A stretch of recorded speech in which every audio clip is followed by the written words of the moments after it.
السلام علیکم ورحمۃ اللہ وبرکاتہ۔ بسم اللہ الرحمن الرحیم۔ صرف 5 منٹ کا مدرسہ قرآن و حدیث کی روشنی میں 2 شعبان المعظم۔ نمبر 1، اسلامی تاریخ۔ حضرت خالد بن ولید رضی اللہ تعالی عنہ کا اخلاص۔ صحابہ کرام رضی اللہ تعالی عنہم کے ہر عمل میں اخلاص نیت اور اللہ تعالیٰ کی رضا شامل ہوتی تھی، اس لیے وہ اپنے اخلاص اور اللہ کی رضامندی حاصل کرنے کے لیے بڑے بڑے عہدے قربان کر دیا کرتے تھے۔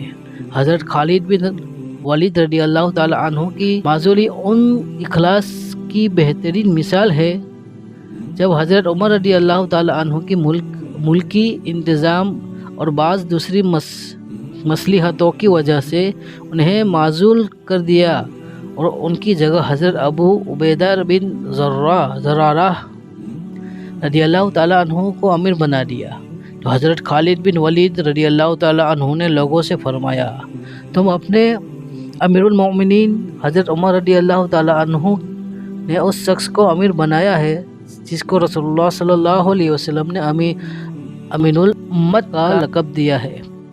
یہ کہہ کر امارت کو ان کے حوالے کر دیا۔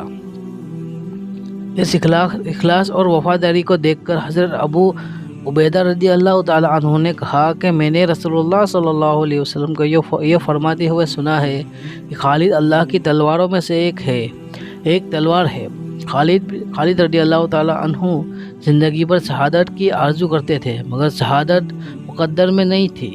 جب ان کے انتقال کا وقت آیا تو بستر پر لیتے ہوئے فرمایا، جب میں انتقال کر جاؤں تو میرا گورا میرے ہتھیاروں کو اللہ کے لیے وقف کر دینا۔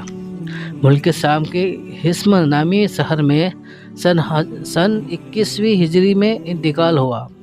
نمبر 2، حضور صلی اللہ علیہ وسلم کا معجزہ۔ حضرت فاطمہ رضی اللہ تعالی عنہا کے متعلق پیشن گوئی۔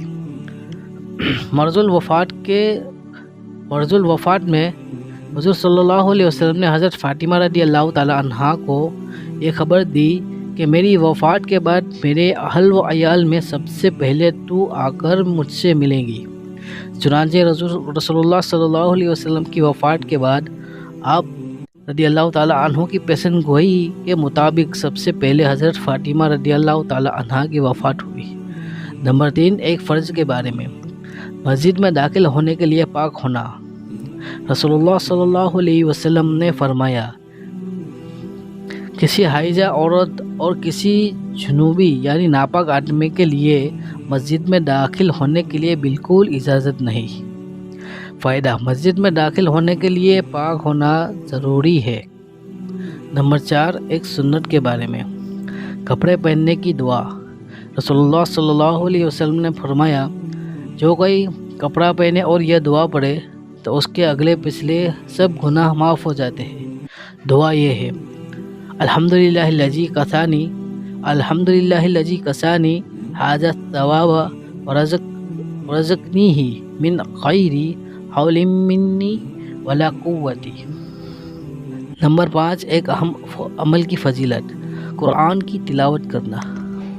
رسول اللہ صلی اللہ علیہ وسلم نے فرمایا، قرآن شریف کی تلاوت کیا کرو، اس لیے کہ قیامت کے دن یہ اپنے ساتھی یعنی پڑھنے والے کی شفاعت کرے گا۔ نمبر 6، ایک گناہ کے بارے میں۔ زمین میں فساد پھیلانا۔ قرآن میں اللہ تعالیٰ فرماتے ہیں کہ بلا شبہ وہ لوگ اللہ سے پکا عہد کرنے کے بعد توڑ ڈالتے ہیں اور ان رشتے ناطے کو بھی توڑ ڈالتے ہیں جن کو اللہ نے جوڑے رکھنے کا حکم دیا ہے، اور زمین میں فساد پھیلاتے پھرتے ہیں، تو ایسے لوگ بڑے خسارے والے ہیں۔ نمبر 7، دنیا کے بارے میں۔ دنیا مانگنے والا۔ قرآن میں اللہ تعالیٰ فرماتے ہیں، لوگوں میں بعض ایسے بھی ہیں، کہتے ہیں کہ اے ہمارے پروردگار، ہم کو جو کچھ دینا ہو دنیا میں ہی دے دیا جائے، تو ان کو جو کچھ ملنا ہوگا وہ دنیا میں ہی مل جائے گا، اور ایسے شخص کو آخرت میں کچھ نہ ملے گا۔ نمبر 8، آخرت کے بارے میں۔ قبر کا عذاب۔ رسول اللہ صلی اللہ علیہ وسلم بنو نجار کے لوگوں میں تشریف لے گئے۔ وہاں چند قبریں تھیں۔ اچانک رسول اللہ صلی اللہ علیہ وسلم کا